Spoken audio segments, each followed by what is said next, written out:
Hello class, welcome to Full Syllabus channel. Today we are going to discuss about the Viva questions which you can be asked from practicals. The first practical I am taking into consideration is preparation of standard solution. That how can you prepare a standard solution, right? So before starting with the standard solution, let us define few terms which you should be knowing for preparing a standard solution. The first term is what is molarity. Molarity is a concentration term, as you must be knowing. There are 5 concentration terms that you have read in earlier classes, right? Out of one is molarity. Molarity is the number of moles per liter of the solution, and the formula for it is M is equals to N divided by V. N is the number of moles, V is the volume, that is in liter. So if I change number of moles into the mass, then this is the mass of the solute divided by the molar mass of the solute into, I have changed the volume of the solution in ml. So I am multiplying the term by 1000. Okay. The next concentration term which we should know for making a solution is what is normality. Normality is number of gram equivalent per liter of the solution. So the difference in the formula is that instead of the molecular mass here, as in the case of molarity, here you have equivalent mass, which is equals to M by F. That is molar mass divided by a factor F. Now what can be F? F can be basicity, acidity or valency, right? Now what is the basicity? It can be basicity of acid, as you know, that it can be 1, it can be 2, it can be 3. It depends upon the acid. As like if you talk about HCl and you basically dissociate HCl into H plus and Cl negative, the H plus ion it is giving is its basicity. Okay class. So for HCl the F factor is 1. But if I take example of H2SO4, as H2SO4 dissociate, it give 2 H plus ions. Okay class. So if 2 H plus ions are taken into consideration, now that means the basicity is equals to 2. The F factor is equals to 2 if we are talking about equivalent mass and normality. You have to put the F factor as 2 for H2SO4. Now if we talk about H3PO4, that is a triprotic acid, it gives 3 H plus ions. The F factor here is 3. Same is the case of acidity of bases. In acidity of bases, what you see that a base, if it's giving 1 OH minus ion, its F is 1. If it's giving 2 OH negative ions, then F is 2. And if it's giving 3 OH negative ions, then its F is 3. And now what I mean by valency, if it's an uncharged thing, as like oxygen gas, O2, the F factor for oxygen gas is 2 because the valency of oxygen is 2. Now if you get a salt and you need to know the F factor of a salt, so what you will do, you will basically, if I am taking a salt, let the example be calcium chloride, you have to dissociate the salt into the respective cation and anion, and then you have to see the maximum charge the cation or the anion is carrying. As like in this case, calcium is carrying 2 plus charge and is a maximum charge, and there is only 1 calcium ion present in calcium chloride. Hence, the F factor for calcium chloride will be 2. Whereas if I take this case, AlCl3, it is giving you Al3 plus 3Cl negative. Here, Cal is having 3 plus charge and AlCl3 has only one atom of Al. So the F factor here is 3. Now if I take a more complicated case, as like Al2SO4 thrice, and I dissociate it into various ions. So the ions will be 2Al3 plus 3SO4 2 negative. Now the charge on Al is plus 3, but in the molecule there are 2 Al atoms. So you have to multiply this 3 by 2. Hence, the F factor in Al2SO4 whole thrice will become 6. I think this F factor is now clear to you. with the help of F factor you can calculate the equivalent mass, and from the equivalent mass you can calculate the normality. Else the formula of molarity and normality are almost the same, but the variation is here. Here you take molar mass and here you take equivalent mass. Okay class? Now the next question which can be asked to you is that what is the relation between these two important concentration terms, as the solution which will be said you for preparation will be a molar solution or a normal solution. That means, for example, your teacher will be saying you prepare a 0.1 molar solution of some substance or prepare a 0.1 normal solution of some substance. Basically these two concentration terms are used for making solutions, right? So we should know the relationship between the two. So what I have done, I have divided molarity divided by normality divided by molarity and put everything here. Only this F factor is excess. So after solving I get normality is equals to F factor into molarity, and you know how to calculate F factor. So if you have a molar solution and you want to make it convert it to normal solution, you have to multiply it by the F factor. So you will get the normality of the same solution whose molarity is known to you. Now the next question asks for the particular practical is what is the standard solution. As you know, the aim of this practical is to prepare a standard solution. So the main question is what is a standard solution? A standard solution is a solution which concentration is known to you, whose concentration is known to you. Okay, now there are two types of standard solution. That is my next question. The two types are primary and secondary solution. Primary solution are those which can be directly prepared by weighing, and secondary solution cannot be directly prepared by weighing. But why? क्यों नहीं बना सकते? Why can't you prepare a secondary solution by direct weighing? Because there can be several reasons for those compounds whose primary solution cannot be prepared. Firstly, it can be a hygroscopic compound. Hygroscopic word means it has the ability to capture moisture. It can be a compound which has water of crystallization in it. So the exact mass, what you want to weigh of the compound will not be accurate, right? So in these circumstances, these compounds or substances or molecules are kept under the category of secondary standard solution, which can't be directly weighed. And if they can't be directly weighed, prepared by weighing, they can be standardized. That means what you do, you make a primary standard and you standardize with the help of primary standard the secondary standard. Okay class? Secondary standard concentration can be known to you by standardization with the help of primary one. Primary standard can be prepared by directly weighing. I think I am exactly clear to you. Now let's do the next question. Calculate the mass required to prepare 0.1 molar Na2CO3 and 0.1 normal Na2CO3 solution in 100 ml. This compound can be given to you in any way.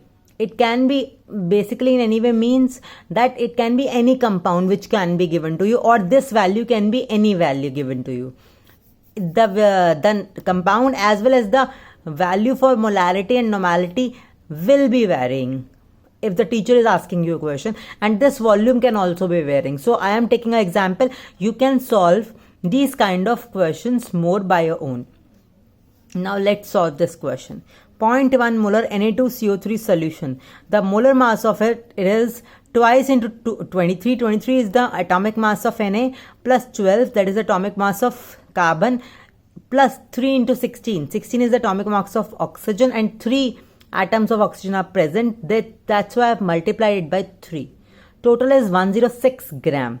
Now in the formula of molarity, as you know, molarity is equal to W divided by molar mass into 1000 divided by volume in ml, and here the volume is given in ml. That's why I have taken 1000 by the volume in ml. Else I can have took 1 divided by V in liter. Okay, now let's put the terms. As you know, molarity is given as 0.1.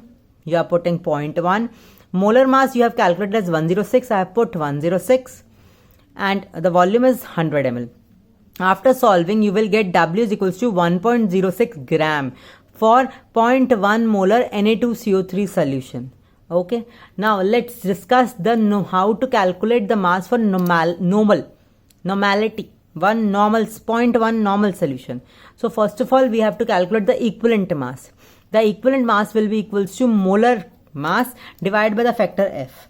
Let's calculate the factor F for this compound. As you know, when this compound will dissociate, it will give 2 Na plus ions and carbonate ion. The maximum charge, the highest charge is on the anion. Here I am seeing on the anion. The examples I have given you, I have seen on the cation. So, irrespective of any ion, the highest charge carried by that anion or cation is taken as the F factor.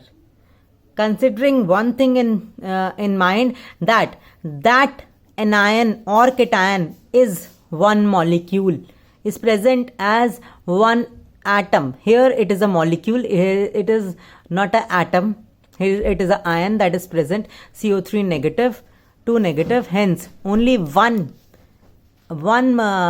molecule is present, one ion is present of carbonate. Hence we can say the value of the charge on the carbonate ion is the F factor. Okay class, so F factor is 2. The equivalent mass will be equals to 106 divided by 2.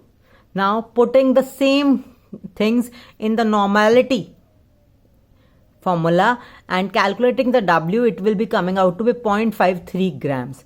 The same you can calculate by the formula you know for normality and molarity relationship also. Here where you can fix the normality and can calculate the molarity, or fix the molarity and can calculate the normality of the same solution. Now let's do the next practical, that is hardness of water sample. The hardness of water sample practical. So the first question of it is, what is total hardness? Total hardness is basically the total calcium and magnesium content present in that water. In the earlier classes, you must have done what is hardness. Hardness is basically the inability of soap to form leather. Now, the precise definition will be, it is the inability of the soap to form leather with water, and the leather is not formed due to the presence of calcium and magnesium salts. Total hardness is equals to permanent and temporary hardness. That means there are two types of total hardness, that is permanent and temporary. Now what is permanent hardness? We have to discuss that. Permanent hardness is the presence of chloride and sulfate salts present, which are of magnesium and calcium ions. So basically magnesium calcium ion are causing hardness, and out of them the chlorides and sulfates are causing permanent hardness, okay, which can't be removed by boiling. Temporary hardness, as you must be knowing, can be removed by boiling, but permanent cannot be removed by boiling. They are removed by ion exchange method. Now let's do the next one. What is temporary hardness? Temporary hardness is due to the salts of magnesium and calcium, which are having carbonates and bicarbonates as their anions. Okay, and these can be boiled off as CO2, and this type of hardness can be removed by boiling. Now what is the principle of this titration? These type of titrations are called complexometric titrations. As you know, in this titration you are forming a complex of metal and the indicator first, then metal and EDTA. So what is complexometry or complexometric titrations? These type of titrations which form 1:1 complex or interact with the metal are called complexometric titrations, or this kind of technique is called complexometry. This is the principle beside this experiment of yours. This is the basic equation involved in this titration, that metal is getting coordinated to EDTA and a complex of metal EDTA is being formed. Now what is EDTA? Ethylene diamine tetraacetic acid. That's the full form. ethylene is this CH2, diamine, the 2 nitrogens, and tetraacetic acid means 4 acetic acid are present in the molecule.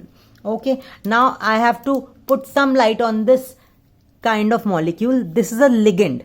Ligand are those molecules which have lone pair through which they coordinate to the metal or they interact with the metal. Now, what kind of ligand is EDTA? As you know, EDTA has many centers. So, EDTA basically is a hexadentate ligand. I am specifying you the 6 sites from which EDTA can interact with the metal, and it do interact with the metal by these 6 sites. 1, 2, 3, 4, 5, 6. These are the 6 sites through which metal is coordinated with EDTA. Now, the next thing you have used in this practical is indicator. Now, what is the indicator? Indicator is any substance that gives a visible sign. That can be a color change. Precisely in your cases, you will see a color change. Else, there are many other visible signs for a substance. But when this visible sign is seen, this color change is seen. This color change is seen for the completion of the reaction. As your reaction complete, the indicator will show you a sign that yes, now you can stop your reaction. Your reaction is completed. And in your case, there is a color change seen, and just say as the color changes, you say the reaction is complete. Now, the indicator used in this titration is Eriochrome black tea, EBT, and this is the structure of Eriochrome black tea which you have to memorize. Okay, 2 naphthalene rings, 1 azo bond is there, and it is attached to SO3 negative Na, OH and OH. So it is diapotic in nature, and this is also getting to this O3 negative will get attached to the metal. Right, so it is tridentate, and EDTA I have told you is hexadentate. Out of EBT and EDTA, EDTA will form a stronger bond with a metal because it has 6 sites to get attached, whereas EBT has only 3 sites to get attached. Okay, class? Now let's discuss the end point of this titration. So the indicator, as I told you, will change its color. The indicator changes color from wine red to blue color. But what are the complexes to which this wine red and blue color correspond? The wine red color is due to metal EBT complex, and blue color is due to free EBT. As the EBT get free when the metal is getting attached to EDTA. The color will change from wine red to blue, and that will tell you that the reaction has occurred fully. Now, you have used one helper in this reaction, that is buffer. So, what is the role of buffer in this reaction? Buffer is basically a substance which resists change in pH on adding small amount of acid or base or even dilution. So, it is a substance which resists change in pH. pH change is resisted, right? So pH is maintained. In this titration, you have to maintain the pH from 9 to 10 because in that pH, your both complexes, metal EDTA and metal EBT complex, are stabler as compared to other pH ranges. So you need 9 to 10 pH, hence you add a buffer which resists the change in pH. So the next question for this titration is write the equation behind the titration. The metal ions that are present in hard water sample reacts with EBT as you add the EBT to the same conical. You add the buffer also around 5 ml. So it will maintain the pH from 9 to 10 and metal EBT complex will be formed, which is of wine red color. Then with this metal EBT complex that is in the conical, you will titrate it against EDTA from the burette, and EDTA, as you have seen, is colorless in nature. The buffer is there in the conical, that's why I've written buffer here also, right? And this EDTA being more stable, being more legated, that means it is hexadentate, so will form a stabler complex than metal EBT. Hence will replace EBT from the complex and will form metal EDTA complex. Metal EDTA complex is also colorless in nature and EBT will be freed, which is now blue in color. That's why your color change, as I told you, is from wine red to blue. But the color is due to metal EBT and EBT solution, not due to EDTA. Okay. As I told you, metal EDTA complex are more stable because they form chelate. Chelate is a word that means it form a claw-like structure because of its higher denticity. It is hexadentate. Right? Now, the next question to this titration is, why disodium salt of EDTA is used instead of EDTA? The solution prepared by your technician or your lab staff is of disodium salt of EDTA. It is not the EDTA. Why they use disodium salt of EDTA? Because as you have seen the structure of EDTA, EDTA is insoluble in water. So to make it solubilize in water, its disodium salt is used, and which make it soluble in water, and it help us to do our titration very easily. Now, the last question to this titration is that how the strength of temporary and permanent hardness can be calculated. So for this, as you know, EDTA is the secondary standard. You have to standardize it with the help of a primary standard. Here we have taken standard hard water, that is, we have prepared a calcium carbonate solution and we have standardized EDTA with the help of that standard hard water. So this molarity will be given to you. Volume of standard hard water you will be using in the conical will be 20 ml, and volume of EDTA that you will be getting from the burette after doing titration. You will be using EBT here again as an indicator. So from this you can calculate the molarity of EDTA, for which for the next titration, which is your required one. Now what you will be doing, you will be doing your unknown water sample versus EDTA titration. You will be taking your unknown water sample in the conical and EDTA whose molarity is now known to you in the burette again. Molarity of hard water will be equals to molarity of EDTA into volume of EDTA. Molarity you know from the first titration, and volume will be seen from the burette divided by volume of hard water, that is 20 ml that you have taken in the conical. This molarity will tell you about the total hardness. So we will calculate the strength. Strength is equals to molarity of hard water into molar mass of calcium carbonate. As you all know that we basically calculate the strength of the hardness and alkalinity or acidity in the terms of calcium carbonate, because its molar mass is 100, which is very easy, which make our calculations very easy. So molarity of hard water into 100 gram per liter, but we need the answer in ppm. So to convert gram per liter into ppm, what we will be doing, we will be multiplying it by 1000. As you can see, I have done here molarity of hard water into 1000 into 100 into 1000 mg per liter, that is same as ppm. This will give you the total hardness. Now next thing we will be doing is boiled hard water. We will boil that water which is given to you, that is the unknown hard water. You will boil it.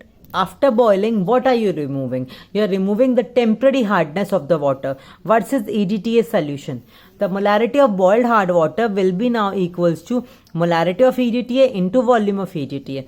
Molarity you know from the first titration, volume you will be getting from the burette as you have removed the temporary hardness. Now the volume required of EDTA will be lower as compared to the second titration you have done. So volume of boiled hard water, that is 20 you have taken in the conical. This reading will be varying and it will be lower than the second titration because you have removed the temporary hardness. So the strength will give you the permanent hardness only. Molarity of boiled hard water into molar mass of calcium carbonate, that is 100. So now this gram per liter will be converted to ppm by multiplying it by 1000. So this will give you permanent hardness. Now I have to calculate temporary hardness also. I have calculated total hardness, I have calculated permanent hardness. But what will be my temporary hardness? As you know the formula, total hardness is equals to permanent plus temporary hardness. So my temporary hardness will be equal to total minus permanent hardness, and now the answer will be coming in ppm. This is the basic calculation you have done for this practical. I hope you have understood both the practicals, the Viva questions which can be asked from these practicals. Kindly get yourself prepared for these practicals, and if you have any other query, you can comment me in the comment box. Thank you for watching.